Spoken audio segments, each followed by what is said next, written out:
Ephesians 2:8 through 9 reads, "For by grace you have been saved through faith, and that not of yourselves.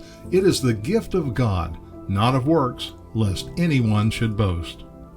This week in Galatians 2, we continue looking at how the Apostle Paul answered those who wanted new Christians to follow the legalism of the Jewish laws and traditions in order to be saved. And now, here's Pastor Todd. Thank you for joining us today for the midweek message. We're in the book of Galatians. We're here in chapter 2 today. Chapter 1, we opened up. Galatians is that very personal book to Paul. He's making a pushback against the Judaizers. The Judaizers were people who believed that Christians should become Jews as they become Christians. So they wanted them circumcised, wanted to follow all the Jewish customs, and were upset that Christians were not doing that. So they had come into the area of Galatia where Paul had ministered, won people to Christ, started churches, and began telling people Paul wasn't really an apostle, he didn't really teach the gospel. Paul just tells you half-truths, he doesn't tell you everything. Paul is pushing back against that. And one of the things he's pushing back against is he is not controlled by those in Jerusalem.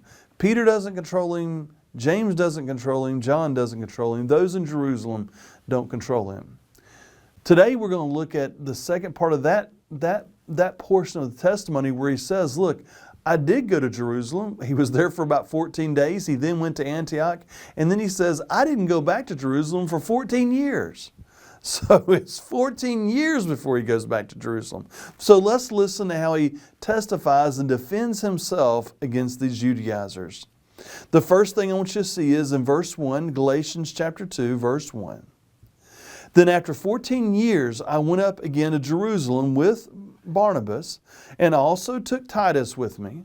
And I went up by revelation and communicated to them that gospel which I preached among the Gentiles, but privately to those who were of reputation, lest by any means I might run or had run in vain.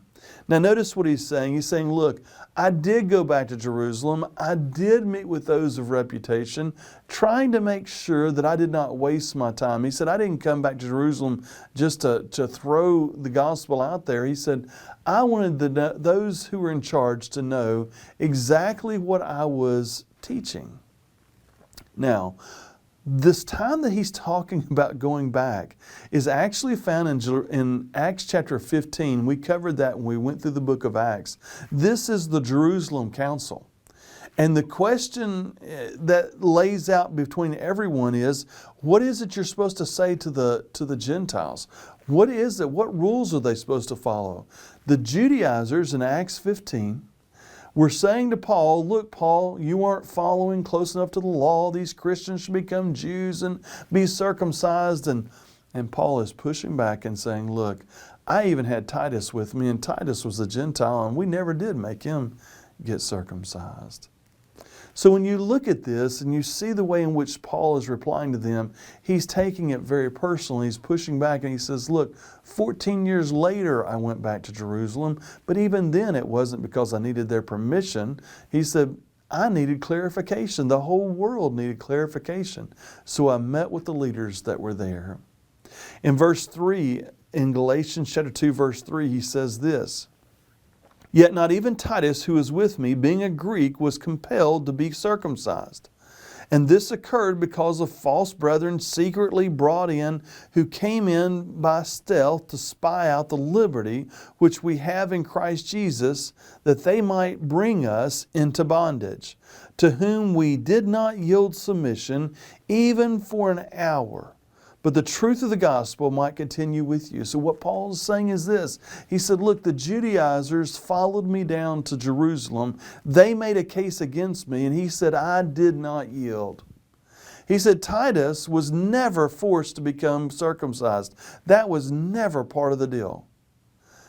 These Judaizers wanted to force us back into submission, and he said, we push back against that because we believe in the gospel of grace.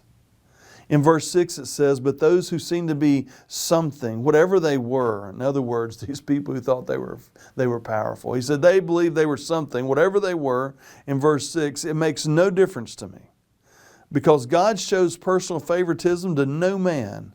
For those who seemed to be something added nothing to me, but on the contrary, when they saw the gospel for the uncircumcised have been committed to me, as the gospel for the circumcised was to Peter, for he worked effectively in Peter for the apostleship of the circumcised, also worked effectively in me towards the Gentiles. In other words, he's saying, look, even when I did met with these leaders, it wasn't because they were special or they were something big to me. He said, God doesn't show any partialism towards anyone. He said, they're His people. He said, but I went in, I shared the gospel, I told them about what was happening, how God was moving among the Gentiles. Just like God was using Peter to reach the Jews, he said, God was using me to reach the Gentiles. And he says, and they saw it. The leaders in Jerusalem saw it. The third thing I want you to notice is this. He points to the leadership at Jerusalem not as directors. He points to them as fellow teachers and preachers of the gospel. I love this. In verse 9 it says, and when James, Cephas, that's talking about Peter, when James, Cephas, and John, who seemed to be pillars, perceived the grace that had been given to me, they gave me and Barnabas the right hand of fellowship, that we should go to the Gentiles, and they to the circumcised. They desired only that we should remember the poor, the very thing which I also was eager to do. I love that. Paul says, look, I took it to Jerusalem. This matter's already been settled. These Judaizers who are still making false accusations, he said, I talked to Peter and John. He said, I went to the pillars of the church. And he said, you know what they said? Good job. He said, basically, the only thing they wanted from me was that I'd remember the poor. And he said, I'm already doing it. He said, I was all about that already. And so Paul says, look, I have the total support of those leaders in Jerusalem, those people who walked with Jesus. They'll give support to my ministry all day long. They always have, and they always will. So these Judaizers that are bringing false contents, false accusations against me, he said, you don't need to listen to that. That's already been decided by the Jerusalem Council. And he said, that was many years ago. I want to tell you guys, stand up for your faith. Stand up for your faith. Even if the whole world around you may come apart, stand up for your faith in Jesus Christ. I want to tell you, we serve a God of grace and mercy. Be careful about adding things to the gospel. Be careful about trying to cause others to look like you. Legalism is a deadly, deadly sin. So let's be sure that we share the gospel, the good news that Jesus Christ has come for all people and that all people are set free not by what we do, but by what He has done for us. Through His dying on the cross and being raised 3 days later, He has set us free. So let us be free indeed. Thank you for watching. You have a great week.